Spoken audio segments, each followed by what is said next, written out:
Bonjour à tous, chers Sherlockiennes et Sherlockiens, vous voici chez vous sur notre chaîne de podcast. Nous explorons, décryptons pour vous et avec vous, à la loupe des Sherlocks, les sujets d'actualité, concepts innovants et toutes les thématiques du secteur du voyage. Alors attachez vos ceintures, décollage imminent vers une nouvelle découverte de notre secteur passionnant du travel avec notre invité du jour.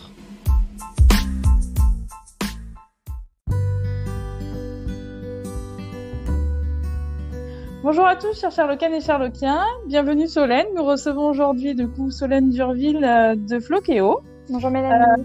Bonjour, comment vas-tu ? Très bien et toi ? Très bien. Nous sommes ravis de te recevoir sur les Sherlocks. Alors pour la petite histoire, Solène est à l'escape et je suis aussi sa compagnon de route. Et voilà, l'idée c'est de présenter aussi la nouvelle génération des pros du voyage. Et on est super ravis de te recevoir Solène.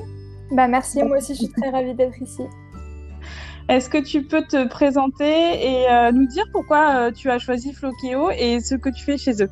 Oui, bien sûr. Donc j'ai 22 ans, je suis originaire du Havre et j'ai une appétence pour le tourisme depuis toujours. J'ai décidé donc d'en faire mon métier. J'ai commencé par un BTS tourisme au Havre, après j'ai eu l'opportunité de faire un DEC au Cégep de Matane qui se trouve au Québec. Et après cette expérience au Canada, j'ai décidé de poursuivre mes études dans le tourisme, donc à l'Escaët, où je t'ai rencontré Mélanie. Et actuellement, donc, je suis en stage de fin d'études en tant qu'assistante commerciale donc, chez Floqueo. J'ai décidé de les rejoindre parce qu'on partageait des valeurs communes en matière de tourisme durable. D'accord, alors il faut savoir que Solène, elle est hyper engagée, ça c'est pour nos auditeurs aussi, dans sa vie personnelle.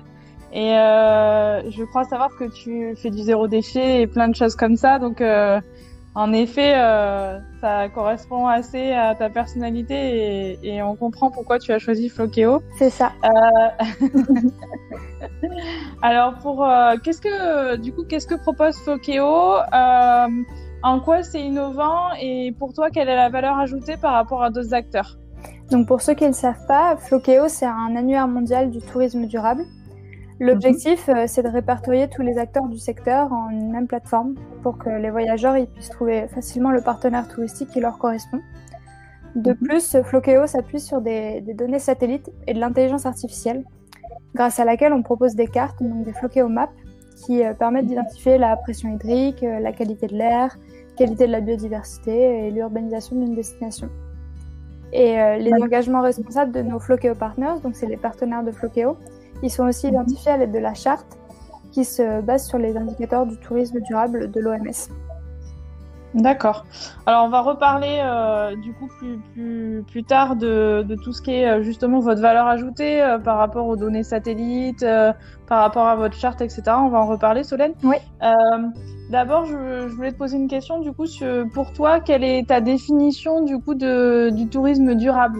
Tout le monde est un peu perdu sur ce que c'est réellement et donc voilà, c'est bien de refaire un point là-dessus, je pense, pour replacer dans le contexte. Bien sûr. Pour moi, le tourisme durable, c'est découvrir des endroits en les respectant et en respectant les populations qui s'y trouvent. C'est partir à la découverte en ayant le moins d'impact négatif possible sur la destination et d'apporter du positif en tant que voyageur. C'est prendre en compte des enjeux économiques, sociaux et environnementaux, actuels et futurs, les trois piliers du durable. D'accord. Par rapport à Floqueo, vous êtes placé sur le tourisme durable et tu as parlé tout à l'heure aussi de la technologie. On voit qu'il y a un mélange entre la technologie et le tourisme durable. Alors, est-ce que tu peux nous expliquer comment vous utilisez justement, tu as parlé des données satellites, oui. Et quels sont les indicateurs de manière un peu plus précise qui sont pris en compte dans ces données satellites pour justement analyser toutes les données que vous pouvez avoir sur la durabilité des destinations justement ou des acteurs. Le tourisme, il a besoin, comme partout, de données et de recherche pour se développer. Pour fournir ces données, nous, on utilise donc des satellites d'observation de la Terre. On s'appuie notamment sur le programme spatial européen et sur les récentes avancées scientifiques en matière d'intelligence artificielle ou de traitement de données Big Data. La finalité, c'est vraiment de développer des outils qui permettent de sensibiliser les voyageurs, de valoriser les offres durables et d'aider les organismes publics à la prise de décision. On a donc établi, comme tu le disais, une liste de 20 indicateurs qui Ah, quand caractérisent... même, il y en Oui. a, il y en a beaucoup. Oui. Ils caractérisent en fait tous l'état environnemental de points différents sur Terre. Ils sont regroupés en 4 grandes catégories. Donc on a l'air, l'eau, la biodiversité et l'urbanisation. Et ils sont tous rendus accessibles et vulgarisés via la Flokéomap. D'accord. Et via la Flokéomap, c'est là où tu regardes une destination et tu peux regarder de manière précise aussi C'est ça. sur un acteur, etc. C'est ça? Par exemple, si tu veux regarder vers chez toi la qualité de l'air, il te Ah, bah suffit oui. d'aller sur la carte. Il te suffit d'aller sur la carte sur le site Flokéo et tu peux regarder un petit peu la qualité de l'air chez toi. Et s'il y a des D'accord. partenaires sur ta région, tu peux même te connecter avec eux. Alors, si on regarde près de chez soi, on va voir que la qualité de l'air ou on va voir aussi la qualité Non. de l'eau, etc. On va Tu vas avoir toutes la les- biodiversité, l'urbanisation, l'air, l'eau. Tu vas avoir les 4 catégories sans souci. D'accord. Et ça Bah, je sur vous le invite. monde en entier. D'accord. Ah, bah, c'est super. Ah, bah, je vous invite chacun d'entre vous à aller faire comme moi. Je vais aller juste après l'interview aller regarder par pure curiosité la qualité qu'on peut avoir autour du coup d'Aix-en-Provence, mais vous pouvez le faire. Alors sur Paris, j'imagine que les Parisiens ils vont être un peu déçus parce que ça sera certainement un peu moins bien, mais voilà, c'est hyper intéressant en tout cas. Et par rapport du coup à ces données, pour toi, c'est quoi les enjeux principaux si tu avais à les classer par rapport au tourisme et à la préservation de la planète? Donc l'enjeu principal, ça reste la lutte contre le réchauffement climatique. L'industrie du tourisme, qui représente quand même 8% des émissions de gaz dans le monde, elle doit s'engager dans une transformation de son offre. Nous, on veut aider les acteurs du tourisme dans cette transformation. Le concept de tourisme environnemental, c'est que les gens s'engageront davantage dans les préoccupations écologiques et socioculturelles du monde grâce à une expérience concrète et ils seront donc plus actifs dans la conservation et dans le changement. L'enjeu, c'est de guider la prise de décision en proposant des indicateurs qui sont pertinents grâce à l'utilisation de cette observation de la Terre.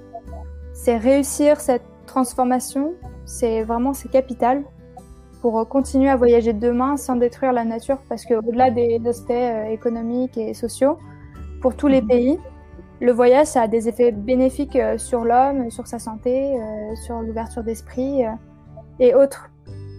C'est super de le rappeler, Solène, parce que c'est important de pas justement regarder le voyage au regard justement uniquement des problématiques environnementales, ce qui est important, hein, parce qu'on ne pourra plus voyager demain, et effectivement, ou même chez soi, hein, si on se rappelle ce que pouvaient faire nos grands-parents à une autre époque et ce qu'aujourd'hui on peut faire, et est-ce qu'il y a autant de poissons dans la rivière, etc.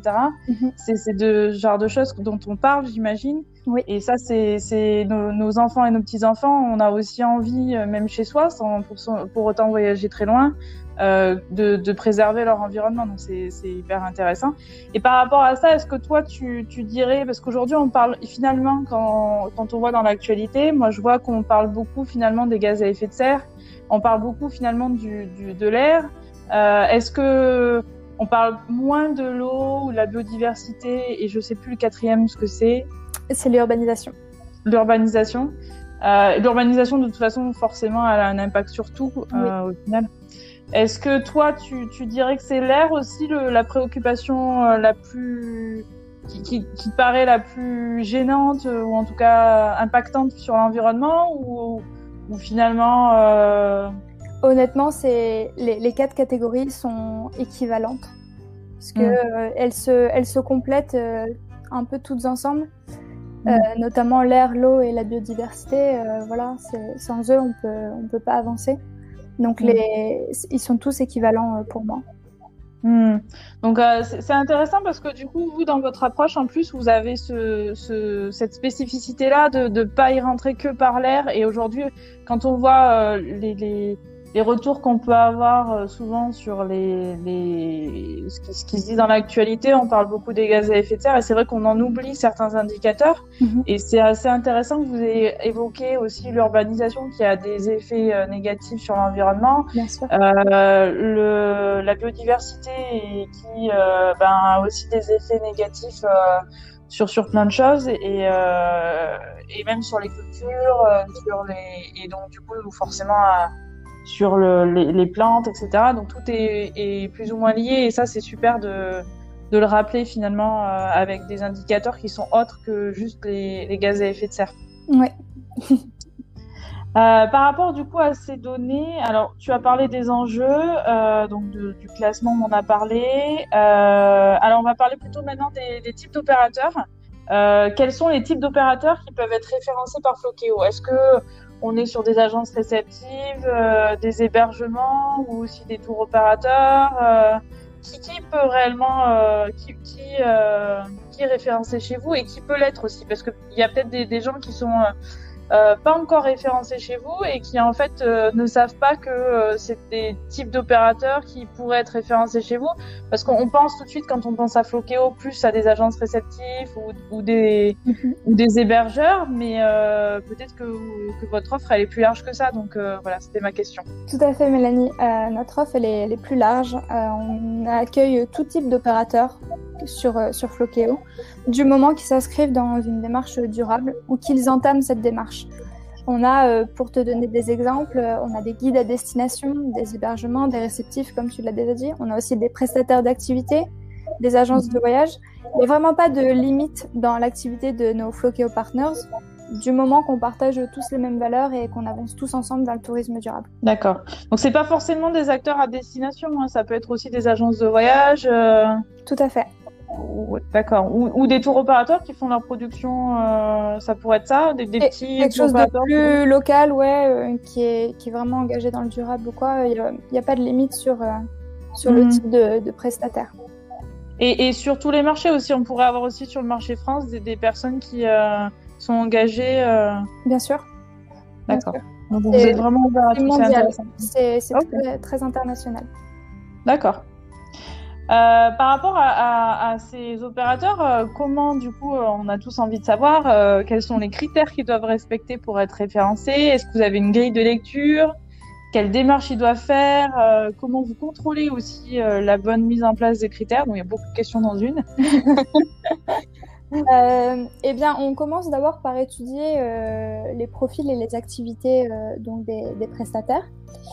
Après, on échange avec eux, donc ça va être par téléphone, par visio, ou quand on le peut, ça va être de se voir en vrai. Ça nous permet du coup de connaître vraiment leur engagement et comment ils se situent dans le tourisme durable. On effectue aussi une veille généralement sur l'entreprise et on compte aussi beaucoup sur le retour de nos voyageurs quand ils vont contacter les entreprises ou quoi que ce soit pour partir avec eux. Et pour être référencé, il faut aussi cocher un minimum de 3 critères de la charte Floqueo. Et ensuite, la plupart des entreprises, elles évoluent, elles cochent de plus en plus de critères en avançant au sein de Floqueo. D'accord. Est-ce que tu peux nous citer quelques-uns des critères de la charte Floqueo, justement? Peut-être pas tous, parce que j'imagine qu'il y en a beaucoup. Oui, on en a plusieurs. On a donc tri, réduction des déchets, limiter l'usage du plastique. On a aide à apprendre la langue locale, faire travailler les acteurs locaux, ce qui est aussi super important, favoriser les circuits courts. Et on en a d'autres aussi cette charte en fait s'appuie vraiment sur les 3 piliers du durable. Enfin, certains opérateurs, bien sûr, ils peut-être se posent des questions en se disant bon voilà. Est-ce que j'y vais, est-ce que j'y vais pas, quels sont les critères, et je suis peut-être pas encore parfait, quoi. Personne n'est parfait et encore moins quand on débute. L'objectif c'est vraiment de grandir ensemble et c'est de devenir le plus durable possible, d'apporter de nouvelles solutions et de nouvelles offres. C'est, je pense, déjà un grand pas de vouloir s'engager dans le tourisme durable et c'est très honorable de faire cette démarche. Si on souhaite se lancer, il faut pas hésiter, faut pas se mettre de frein. Certains de nos Floqueo Partners, par exemple, ce sont des initiés dans le tourisme durable. D'autres, ils sont à un stage de démarrage. Mais c'est aussi ce qui fait la richesse de notre communauté. Parce que tout le monde s'entraide, se donne des conseils. C'est un vrai propulseur pour devenir durable. D'accord. Et justement, est-ce que j'imagine que vous proposez des services à ces Floqueo Partners et des accompagnements aussi? Comment vous les aidez concrètement pour avancer pour avancer, on a parlé de la charte, donc ils ont déjà une grille de lecture qui leur permet d'avancer, mais comment vous placez par rapport à ça concrètement par vos actions pour les aider justement à évoluer? Donc au niveau des services qu'on propose chez Floqueo, donc on a d'abord l'accès à la plateforme qui met en relation directement donc les voyageurs et les entreprises. On promouvoit aussi nos partenaires sur les réseaux sociaux. On a aussi des Floqueo Boost, c'est des ateliers en ligne. On a des lives aussi toutes les 2 semaines durant lesquels un guide va nous présenter une destination. On a la Floqueo Map dont je t'ai déjà parlé avec les indicateurs environnementaux. Et au niveau du réseau B2B, donc les Floqueo Partners, ça va être via des rencontres mensuelles qu'on appelle les Floqueo Welcome. Donc là, on va avoir par exemple des accompagnements. On va s'échanger des bonnes pratiques pour être plus durable. On va sensibiliser à la durabilité dans le tourisme. Et après, nos partenaires vont échanger vraiment entre eux aussi via le groupe Facebook qui leur est dédié et le Slack qui leur est aussi dédié. Donc en plus, oui, vous avez cette démarche un peu collaborative où il y a des acteurs chez vous qui sont plus avancés que d'autres, qui vont pouvoir aider ceux qui viennent de démarrer, un peu comme un accompagnement. C'est ça. Un compagnonnage du coup. C'est ça. Donc c'est intéressant parce que du coup c'est vrai que quand on commence ce genre j'imagine pour certains opérateurs, quand on commence à rentrer à vouloir du coup être durable, on sait peut-être pas par trop comment faire concrètement, parce que après même avec des critères et donc du coup ça peut être sympa de voir concrètement ce qui a marché ou pas marché et avoir un retour d'expérience sur ce qu'ont pu faire d'autres acteurs du même type, etc. C'est ça. C'est vraiment un échange, c'est une main tendue et ça permet aussi de faire un premier pas tout simplement dans le durable et c'est vraiment de grandir tous ensemble, c'est l'objectif. D'accord. Donc en fait, vous pouvez y aller si vous posez encore des questions. Même si vous êtes débutant, il faut bien commencer par quelque part. C'est ça. Alors du coup, on a parlé des opérateurs du voyage et de ce que vous leur apportez et de ce qu'ils peuvent faire avec vous, grandir ensemble, etc. Donc c'est hyper intéressant. Et du côté du coup des voyageurs, pourquoi on s'en doute, pourquoi passer par Floqueo pour un voyageur, mais peut-être qu'il y a des choses qu'on ne sait pas. On a le contact direct déjà avec les professionnels, donc ils peuvent interagir ensemble. On a la charte qui permet d'identifier rapidement et facilement les engagements de chaque partenaire et de les matcher un petit peu à ces critères en tant que voyageur. On a la carte aussi qui nous permet de voir la situation d'une destination et de voir si on va là-bas, comment on peut faire pour faire attention, etc. Et c'est aussi, ça permet aussi d'accéder à une diversité d'actions, donc qui ont avec pour même fil rouge le tourisme durable. Donc avec les boosts aussi, les lives dont j'ai pu déjà te parler. C'est une diversité de choses qui ont pour dénominateur commun le durable. Donc concrètement, moi, si je veux partir en voyage, voir les chèvres en Corse, ouais. je sélectionne mon acteur. Est-ce que je passe par le site, je vous contacte, il y a un mail ou je prends les coordonnées directement sur le site pour contacter directement l'opérateur? Comment je le fais en tant que voyageur finalement? Alors, il te suffit d'aller sur le site, donc floqueo.com. Et ensuite, c'est soit tu vas à la recherche depuis la carte, donc comme une carte normale, tu sais, tu scrolles, tu zoomes, etc. et tu cherches l'endroit où tu veux aller. Donc là, par exemple, tu es sur la Corse. Ou alors, via le petit moteur de recherche sur le site, tu tapes Corse. Ensuite, tu vas tomber sur des acteurs sur cette région. Si tu en trouves un qui te plaît, qui correspond à ce que tu veux, etc., tu vas avoir un bouton de contact et tu vas pouvoir laisser tes coordonnées, mettre le petit message que tu souhaites laisser et ensuite tu vas rentrer en contact donc avec ce prestataire et vous allez échanger ensemble, etc. En fait, tout est le voyageur, Il est guidé, mais directement sur le site et il est directement en contact avec les prestataires. Il n'a pas besoin d'un intermédiaire avec vous, finalement, Non. d'écrire un mail ou quoi que ce soit. D'accord. Du tout. C'est vraiment contact direct voyageurs et prestataires touristiques. D'accord. Super. Ouais. Bon, je vais aller en Corse alors. Je voulais parler après de ta vision personnelle du monde de demain, etc. Mais comme on parle justement d'un acteur comme ça que tu es allé voir, etc. J'aimerais que tu nous parles un petit peu justement de vos clients et que tu nous fasses un peu rêver. C'est-à-dire je sais pas, la diversité de ce que vous pouvez faire, les lives, de quoi ça parle, qu'est-ce qu'on peut y voir dedans, etc. Donner un petit peu plus de concret sur tous vos partenaires avec des exemples. Donc les Floqueo Live, par exemple, dont je t'ai déjà un petit peu parlé, ça va être des lives bimensuels que tu peux regarder donc en direct, sur lesquels tu peux poser tes questions via le chat, ou alors tu peux les regarder en replay plus tard. D'accord. Et pendant ces lives, tu vas voyager un petit peu partout à travers le monde avec des guides qui sont à destination. Donc par exemple, là, au moment où je te parle, on a un live qui est en cours en Argentine. D'accord. Et donc, tu as juste à te connecter sur ce live, c'est gratuit. Et tu peux découvrir cette destination avec le guide qui a sa caméra et qui t'explique comme si tu étais en fait en train de faire une visite guidée d'une ville. D'accord. Ah, mais c'est génial ça pour les voyageurs. Ça. C'est génial. Et surtout en cette période où on ne peut pas trop bouger, c'est un moyen de, malgré tout, voyager et de garder du contact avec l'international et de découvrir de nouvelles choses. Donc en fait, avant de voyager, vous avez des lives, vous pouvez regarder plein de choses et se dire « Ah, j'ai vraiment envie d'aller à cet endroit » ou « J'ai vraiment envie d'aller à cet endroit ». C'est ça. Et vous faire votre propre idée avant de voyager.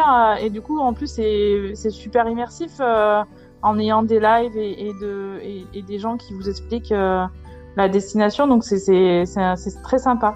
Tout à fait. Et puis après, si vous avez eu un coup de cœur pour le guide, si vous allez sur la destination, vous pouvez tout à fait le contacter et avoir une visite guidée avec cette personne. Super. Donc allez-y, regardez les lives. C'est sur la page Facebook, les lives? C'est ça, sur la page Facebook et aussi sur le site. D'accord, ok, super. Moi j'en ai vu quelques-uns, donc c'est pour ça que je voulais que tu en parles un petit peu. Et avec de la musique ou des trucs super sympas, et du coup ça nous met dans l'ambiance, on a envie de voyager, quoi. Donc c'est sympa, donc voilà, je vous recommande de regarder. C'est ce que j'ai pu faire moi aussi, donc j'ai découvert via les lives Floqueo cette visite de bergerie en Corse. D'accord. Et en allant en Corse voir ma famille, on s'est dit on va appeler cette petite bergère et on l'a contactée et puis elle nous a fait visiter la bergerie et c'était un chouette moment. Franchement, c'était vraiment génial et c'est vraiment cette connexion. On passe du digital au direct et c'est franchement génial. Et puis il y a la connexion, il y a le côté humain aussi de rencontrer des acteurs à destination et d'avoir ce lien aussi, j'imagine, lien-là, quoi. C'est ça. Super. Bon, moi j'ai vu la petite vidéo. Je vous invite à regarder Solène dans la bergerie. Non, c'est super sympa de pouvoir justement avoir vu un live et se dire tiens, ça m'a donné envie. Pas seulement au niveau de la destination, mais aussi de rencontrer les personnes. Je pense qu'il y a aussi ce côté-là. Après, ça dépend de la sensibilité de chaque voyageur. Mais à ce côté aussi, on a vu la personne et on a envie de la rencontrer, ce côté un peu humain, qui je trouve très sympa et qui rejoint en fait le côté social de la durabilité. C'est ça. Et que je trouve super intéressant dans votre approche en tout cas, qui est moins le cas sur des acteurs plus traditionnels. Et moi, c'est peut-être plus ça. Alors, chacun, comme je te dis, a sa sensibilité, qui va peut-être me toucher dans votre approche par rapport à d'autres acteurs, justement, et qui fait la force aussi de Floqueo, en dehors des aspects écologiques, etc. Mais comme tout le monde, on a chacun sa sensibilité. Moi, c'est l'humain qui est très important pour moi. Voilà. Par rapport à ce que tu as pu nous dire, quelle est ta vision? Alors, on va parler de toi et justement en tant que la nouvelle génération en fait des produits voyage. Quelle est ta vision personnelle justement du monde de demain?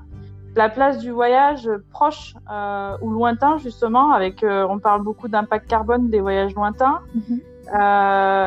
mais en même temps, ça a d'autres apports, justement, qui sont pas que, même si écologiquement parlant, ça peut être avoir un impact important sur d'autres aspects économiques, sociaux, etc. Ça peut avoir en effet énormément d'aspects positifs.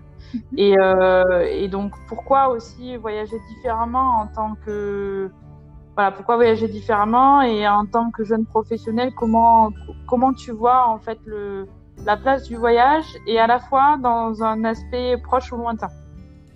Ce qui est certain pour moi, c'est qu'on ne peut pas rester dans la situation actuelle. Le tourisme, il est voué à évoluer. Il faut qu'on s'interroge sur les pratiques passées et présentes. Faut qu'on continue à voyager, ça c'est certain, mais faut changer notre rapport au voyage. Donc si on part loin, partir plus longtemps. Essayer d'avoir un impact le plus positif possible sur la destination. Éviter le tourisme de masse, le surtourisme. L'action commune, ça, dans le futur et même dès maintenant, ça devrait être de partir en respectant les destinations. Vraiment. Ok. Et est-ce que tu penses par rapport à ça que ta génération, justement, elle est plus engagée que de manière générale sur les enjeux climatiques et de durabilité par rapport à des générations de la mienne ou même plus âgées? Ça fait déjà plusieurs années maintenant qu'on parle de durabilité et des enjeux climatiques. Le contexte politique et sociologique, il était très différent par rapport à quand mes parents ils avaient mon âge. On n'avait pas les mêmes besoins ni les mêmes problèmes qu'aujourd'hui. Maintenant, je dirais que de plus en plus de personnes s'engagent dans le tourisme durable, toutes générations confondues. Mais c'est vrai que on peut voir un petit peu une forte appétence pour le durable dans ma génération. On a aussi un effet de mode un petit peu en ce moment sur le durable et l'éco-responsable, ce qui peut être super positif. On peut voir maintenant de plus en plus d'écoles de tourisme qui s'orientent vers un apprentissage du tourisme durable et ça c'est franchement génial. En fait, le tourisme durable aujourd'hui il est peut-être pas finalement la norme, mais demain finalement ce sera peut-être la norme. Bien sûr. Finalement. Faut que ça change comme j'ai pu te le dire.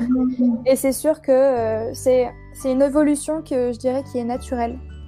Qui va se faire naturellement et on va avoir de plus en plus de monde qui vont s'engager dedans et on va partir sur un tourisme plus durable et on va sensibiliser de plus en plus les personnes et c'est comme ça qu'on va avancer vers cette forme de tourisme. Tu penses que y aura toujours un tourisme moins durable, je sais pas comment on peut l'appeler, ou comment tu vois les choses par rapport à ça? Les deux vont continuer à cohabiter dans le futur ou... Bien sûr, on a toujours besoin c'est un peu la balance.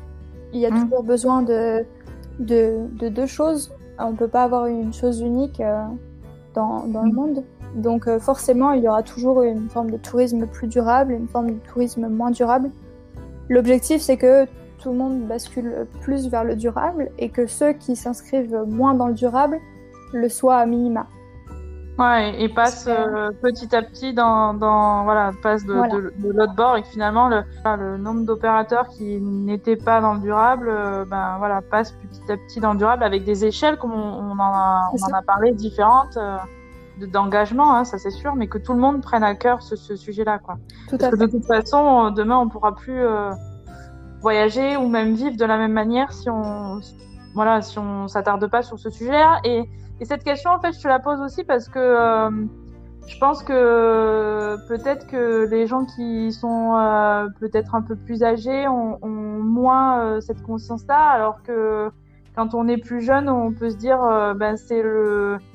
c'est notre actualité, c'est le monde dans lequel on vit aujourd'hui, dans lequel nos enfants vont vivre, et peut-être qu'on se sent plus concerné par se dire attention. C'est mon monde dans lequel je vais vivre, alors que si on est un peu plus âgé, on a fait un peu sa vie, entre guillemets, oui. Et du coup, on est peut-être moins on se sent peut-être moins concerné. Alors, quel message as-tu envie de faire passer auprès des pros du voyage, justement, les personnes de ta génération, mais aussi les personnes plus âgées, peut-être même les grands patrons du tourisme qui nous écoutent et qui n'ont pas encore entamé une démarche de durabilité à ce jour parce qu'ils hésitent, parce qu'ils peuvent être aussi, je pense, dépassés par ces sujets qui sont peut-être pas forcément toujours faciles à appréhender, ne serait-ce que la définition de savoir ce que c'est la durabilité et que c'est pas uniquement un aspect écologique mais aussi sociologique et économique par rapport aux destinations. Et du coup, par rapport à ces enjeux-là et aux attentes de ta génération qui sont aussi, alors on va le rappeler quand même, nos futurs clients à tous. Hein, donc voilà, quel est ton message? Qu'est-ce que tu as envie de dire par rapport à ça? Eh bien, engagez-vous. Le tourisme durable, c'est déjà le tourisme d'aujourd'hui et surtout celui de demain. L'action, même la plus petite, d'un individu ou d'une structure, ça permet de faire avancer la cause. Donc c'est, comme j'ai déjà dit, c'est ensemble qu'on peut changer les choses et c'est ensemble qu'on avancera. On a tous besoin d'agir maintenant et voilà. Une petite goutte, c'est déjà une goutte. Super, on va rester sur cette très belle note de fin. Est-ce que tu avais quelque chose à rajouter, Solène? Non, juste merci beaucoup de m'avoir reçue aujourd'hui, Mélanie, c'était un plaisir. Merci à toi. Moi, j'étais super ravie évidemment de te recevoir et je suis très contente de pouvoir donner la parole à ta génération et surtout une personne aussi engagée que toi parce que le tourisme de demain, c'est celui-là, je pense. Et j'espère qu'il y a beaucoup de nos auditrices, nos auditeurs et beaucoup d'opérateurs du voyage qui vont aussi entendre ça. Peut-être des PDG qui sont un peu plus âgés qui vont se dire les nouvelles générations, ils attendent ça, ils sont super engagés, que ce soit les collaborateurs comme les clients, et il faut qu'on avance dans cette direction, même si c'est un petit pas. Donc merci énormément pour ça, Solène. Merci à toi et merci à vous d'avoir écouté. Et à bientôt sur Flokeo. Au revoir, bonne journée à tous.